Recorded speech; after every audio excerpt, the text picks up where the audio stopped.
Right Prajarajyam రూపాంతరం చెంది జనసేన అయింది అన్న చిరంజీవి వ్యాఖ్యలపై వింగాస్త్రాలు సంధించారు మాజీ మంత్రి వైసీపీ నేత అంబటి రాంబాబు.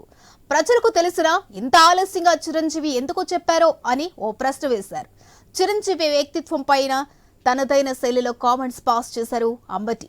ఇక చిరంజీవి తనకు వ్యక్తిగతంగా తెలుసంటూనే మెగాస్టార్ చాలా సౌమ్యుడని, ఆయన రాజకీయాలు చేయలేరన్నారు.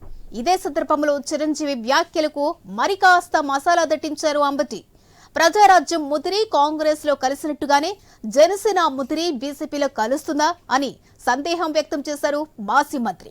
కాంగ్రెస్ లో పార్టీని కలపడం ద్వారా చిరంజీవి కేంద్ర మంత్రి అయినట్టుగానే బీజేపీలో జనసేనను కలిపేసి పవన్ కళ్యాణ్ కూడా కేంద్ర మంత్రి అవుతారేనై హింట్ ఇచ్చారేమో అని ముక్తాయించారు అంబటి. ప్రజారాజ్యం మారిపోయింది. ప్రజారాజ్యం రూపాంతరం చెందింది జనసేనగా. I'm very happy. ప్రజారాజ్యం మారిపోయింది. ప్రజారాజ్యం రూపాంతరం చెందింది జనసేనగా. I'm very happy.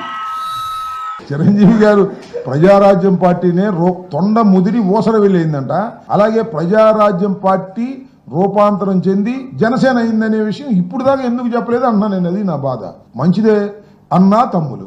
అయితే రూపాంతరం చెంది ఇలా మారింది కానీ పాపం చిరంజీవి గారు నాకు కూడా బాగా తెలుసు. చాలా మంచివాడు, సౌమ్యుడు, ఒక విధంగా రాజకీయాలకు పెద్దగా పనికొచ్చే వ్యక్తి కాదు. ప్రజారాజ్యం పార్టీ ముదిరి కాంగ్రెస్ లో కలిసింది.